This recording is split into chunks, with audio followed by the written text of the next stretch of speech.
အတွက်စီးလေးကိုစားထည့်ပါမယ်ပြီးရင်စနန်းလေးထည့်ပါမယ်ရှင်ချက်တောင်ယူရောပြီးပေါင်းထားတာကိုဒီကွာစီတက်ပါမယ်ချက်တောင်လေးတွေလာပြီဆိုရင်တော့ဒီမှာကိုငါတလောက်ဟင်းမှာရုပ်ပြီးနေသွားရင်စားလို့ကောင်းပါဘူးရှင်အဲ့အတွက်ကြောင့်ရုပ်ပြီးအနေနဲ့ကိုဒီကထားပြီးတော့ချိန်ထည့်ဖို့ကြံပြီးချင်ပါတယ်ရှင်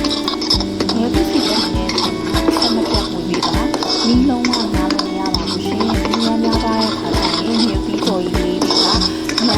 တိုးသွားပြီးတော့အနံ့ရတာလေးပျောက်ဆုံးသွားတတ်ပါတယ်အဲ့အတွက်ကြောင့်တတိထားပြီးတော့စီးသက်ပေးပါအမြဲမှွေပေးပါ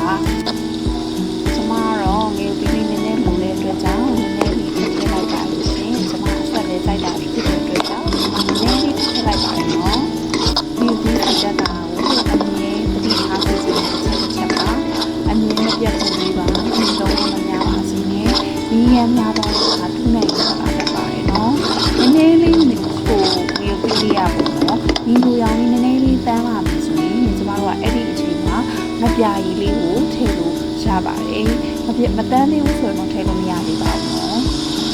ကိုလိုတလောက်လေးပေါ့နော်ကိုစားနိုင်တလောက်လေးမစားတဲ့စမ်းထည့်ကြည့်ပါလိုမှထည့်လို့ရပါတယ်အဲ့ချိန်မှာမပြာရီနဲ့လေးနှွေးပြီးတော့တက်လာပါ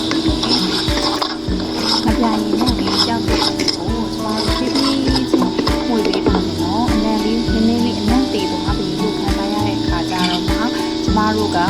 စားစနေနဲ့ချုံမုံလေးနဲ့ရောနေထားတဲ့ငတ်တလောက်လေးကိုကျမကအိုးလေးကိုထည့်လိုက်ပါမယ်နော်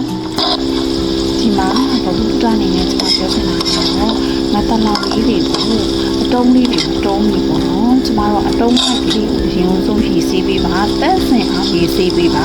ပြီးတော့မှကျမတို့ဓာတ်လေးတွေနဲ့ပုတ်ပိုင်းချက်ပေးပါပေါ့နော်အဲ့ဒါဘာဖြစ်လို့ပြောပါလဲဆိုရင်ငတ်တလောက်ကိုပါဝင်နေတယ်နော်ဒီအနေအရာတာကအဲ့လိုမျိုးခုတ်ထစ်ပြီးတော့မှစီးတဲ့ခါကျရင်အနေအရာကကြောက်တော့ပါတယ်ဒါကြောင့်ကျမတို့တင်ထားတဲ့အရာလေးဒါမှ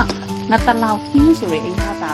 ကိုပေါ်လုံးနဲ့တစ်တိမိမိအရာသာချစ်ချစ်စားသုံးလို့ရဟနိုင်တာဖြစ်ပါတယ်အဲ့ဒီအတွက်ကြောင့်ကျမတို့တတိထားတဲ့အရာလေးကိုတတိထားကြရအောင်နော်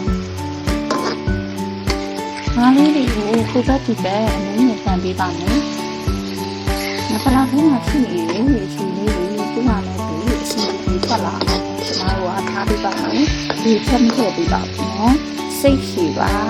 ငါးနှစ်ချက်တဲ့ချိန်မှာစိတ်ရှိပါစိတ်ရှိတဲ့အခါချက်တဲ့ငါးနှစ်နဲ့စိတ်မရှိတဲ့အခါချက်တဲ့ငါးနှစ်ဒါတော့လည်းပါပါရှင်နေရောကျမပြောသလိုလေးချက်စားကြည့်ပါနော်